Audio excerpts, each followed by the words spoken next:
ನಮಸ್ತೆ. ದಿನಕ್ಕೊಂದು ವಚನ.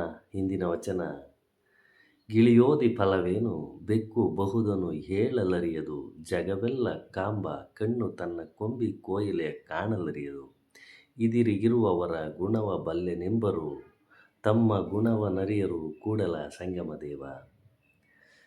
ನೋಡಿ, ವಚನದ ಅರ್ಥ ಎಷ್ಟು ಚೆನ್ನಾಗಿದೆ ಅಂದರೆ, ಗಿಳಿ ಓದಿ ಫಲವೇನು ಅಂದರೆ ಗಿಳಿ ಓದುತ್ತೆ ಅಂತಲ್ಲ, ಗಿಣಿ ಶಾಸ್ತ್ರ ಹೇಳೋರು ಇರ್ತಾರೆ. ಆ ಪಕ್ಷಿನ ಇಟ್ಕೊಂಡು, ಆ ಬಡ ಪಕ್ಷಿ ಮೂಕ ಪ್ರಾಣಿನ ಇಟ್ಕೊಂಡು ಮನುಷ್ಯನ ಹಣೆ ಬರವನ್ನು, ನಿನ್ನ ಜಾತಕವನ್ನು, ನಿನ್ನ ನಾಳಿನ ಏನಾಗುತ್ತೆ ಅಂತ ಹೇಳ್ತಾರೆ.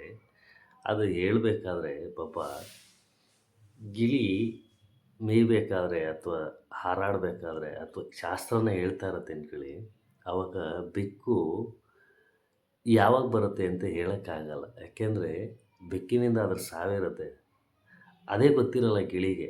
ಅಂಥದ್ರಲ್ಲಿ ಮನುಷ್ಯನ ಶಾಸ್ತ್ರ ಹೇಳುತ್ತಲ್ಲ, ಅದು ಹೆಂಗೆ ಸಾಧ್ಯ? ಪ್ರಾಣಹಿಂಸೆ ನೀನು ಮಾಡ್ತಾ ಇದೆಯಾ? ಜಗವೆಲ್ಲ ಕಾಂಬ ಕಣ್ಣು ತನ್ನ ಕೊಂಬಿ ಕೋಯಿಲೆಯ ಕಾಣಲರಿಯದು ಅಂದರೆ, ಜಗತ್ತಿನ ಎಲ್ಲ ಮನುಷ್ಯರ ಹಣೆ ಬರ ನೀನು ಹೇಳ್ತೀಯ ನಾಳೆ ಏನಾಗುತ್ತೆ ಅಂದರೆ, ನಿನ್ನ ಕೊಲ್ಲೋರು ಯಾರು ಅಂತ ನಿನಗೆ ಗೊತ್ತಿರುತ್ತಲ್ಲ. ಹಂಗಾರೆ ನಿನ್ನ ಕೊಲ್ಲೋರು ಯಾರು ಅಂತ ನಿನಗೆ ಗೊತ್ತಿರುತ್ತೆ, ಮತ್ತು ಯಾಕೆ ಬೈದಲ್ಲಿ ಬದುಕ್ತೀಯ ಅಲ್ವಾ? ಗಿಳಿ ಓದಿ ಫಲವೇನು ಇದಿರಿರುವರ ಗುಣವ ಬಲ್ಲೆನೆಂಬರು. ಈ ಶಾಸ್ತ್ರ ಮಠ ಮಂತ್ರ ಇವೆಲ್ಲ ನಡೀತದೆ. ನಾವು ಏನೋ ಕಷ್ಟ ಅಂತ ಹೇಳ್ಕೊಂಡು ಹೋಗ್ತೀವಿ. ಅವರು ಕಷ್ಟಕ್ಕೆ ಪರಿಹಾರ ಕೊಡೋದಕ್ಕಿಂತ ಅವ್ರು ಬದುಕೋದಷ್ಟೇ ನೋಡ್ಕೊಂಡಿರ್ತಾರೆ. ಅಂದರೆ ಅವ್ರದ್ದೇ ಅವ್ರಿಗೆ ಗೊತ್ತಿರಲ್ಲ, ಎದುರುಗಡೆ ಇರೋರ್ದು. ನಂದು ನನಗೆ ಗೊತ್ತಿರಲ್ಲ, ನನ್ನ ಎದುರುಗಡೆ ನೀವಿರ್ತೀರಾ ಅಂದರೆ ನಿಮ್ಮ ಭವಿಷ್ಯ ನುಡಿತೀನಿ ಅಂದರೆ ನಂದು ಏನಾಗಿರುತ್ತೆ, ನನ್ನ ಸಾವು ಯಾವಾಗ ಬರುತ್ತೆ ಅಂತ ಮತ್ತೆ ನಾನು ತಿಳ್ಕೊಬೋದಲ್ಲ. ನಾನು ಯಾಕೆ ತಿಳಿಯೋಕ್ಕಾಗಲ್ಲ? ನಿನ್ನ ಸಾವಿನ ಬಗ್ಗೆ ನಾನು ಮಾತಾಡ್ತೀನಿ, ನಾಳೆ ನಿನಗೆ ಸಾವು ಬರುತ್ತೆ ಅಂತೇಳಿ ನಾನು ಶಾಸ್ತ್ರ ಹೇಳ್ತೀನಿ. ಬಟ್ ನನ್ನ ಸಾವು ಯಾವಾಗ ಬರುತ್ತೆ ಅಂತ ನನಗೆ ಗೊತ್ತಿರಬೇಕಲ್ವ, ನಾನು ಶಾಸ್ತ್ರ ಹೇಳೋಣಲ್ವ. ಸೊ ಒಟ್ಟು ಈ ವಚನದ ಅರ್ಥ, ನೀನು ಏನು ಮಾಡ್ತೀಯೋ, ನಿನ್ಗೆ ಎಷ್ಟು ಆಯುಸ್ಸಿದೋ ಅದು ನಿನ್ನಲ್ಲೇ ಇರುತ್ತೆ. ಮಾಡೋ ಕಾಯಕದಲ್ಲಿ ತೋರಿಸು, ಮಾಡೋ ನಿಷ್ಠೆ ಕೆಲಸದಲ್ಲಿ ಮಾಡು.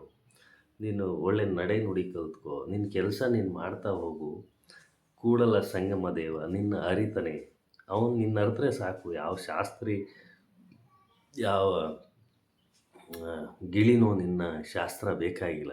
ಗಿಳಿ ಶಾಸ್ತ್ರ ಅಲ್ಲಿ, ಇನ್ನೊಂದು ಶಾಸ್ತ್ರ ಅಲ್ಲಿ ನಿನಗೆ ಬೇಕಾಗಿಲ್ಲ. ನಿನಗೆ ಬೇಕಾಗಿರೋದು 3 ಹೊತ್ತು ಊಟ, ಕಣ್ತುಂಬ ನಿದ್ದೆ, ಒಳ್ಳೆಯ ಆರೋಗ್ಯ, ಕೈ ತುಂಬ ಕೆಲಸ, ಒಂದು ಪುಟ್ಟ ಸಂಸಾರ. ಇಷ್ಟಿಟ್ಕೊಂಡ್ರೆ ನಿನ್ನ ಬದುಕು ಸಾರ್ಥಕವಾಗುತ್ತೆ. ಅದರಲ್ಲಿ ಪೂಜೆ, ಒಳ್ಳೆ ಭಕ್ತಿ, ಒಳ್ಳೆ ಮಾತು, ಸಹಾಯ ಮನೋಭಾವ, ಒಳ್ಳೆ ನಡೆ, ಒಳ್ಳೆ ನುಡಿ. ನಮ್ಮ ಕೈಲಿ ಗೊತ್ತಿರೋದು 4 ಜನಕ್ಕೆ ಒಳ್ಳೇದು ಹೇಳೋದು, ಒಳ್ಳೇದು ಕಲಿಯೋದು. ಪ್ರಪಂಚ ಯಾಕೆಂದರೆ ನಾವು ಕಲ್ತಿರೋ ಸಾಸಿವೆಷ್ಟು, ಪ್ರಪಂಚ ಇರೋದು ಭಾಳಷ್ಟು. ಸೊ ಹಂಗೆ ಕಲಿತಾ ಹೋಗ್ತಾ ಇರಬೇಕು. ಇದು ಕೂಡಲ ಸಂಗಮ ದೇವ ಬಸವಣ್ಣವ್ರು ಹೇಳಿರೋದು 12ನೇ ಶತಮಾನದಲ್ಲಿ. ಇಷ್ಟೇ. ಯಾರೇನೋ ನಂಬಕ್ಕೆ ಹೋಗ್ಬೇಡ, ಯಾಕೆಂದರೆ ಅವ್ರ ಬದುಕು ಅವ್ರಿಗೆ ಗೊತ್ತಿರಲ್ಲ. ನಿನ್ನ ಬದುಕು ಕಟ್ಕೊಡ್ತೀನಿ ಅಂತಾರಲ್ಲ, ನೀನು ಅವ್ರನ್ನ ಯಾಕೆ ನಂಬ್ತೀಯ? ನಿನ್ನ ಬದುಕು ನೀನೇ ಕಟ್ಕೋ ಅಂಥೇಳಿ ಬಸವಣ್ಣವರು ಈ ಸ್ಪಷ್ಟವಾಗಿ ಹೇಳಿದ್ದಾರೆ. ಧನ್ಯವಾದ. ಶರಣು ಶರಣಯ್ಯ.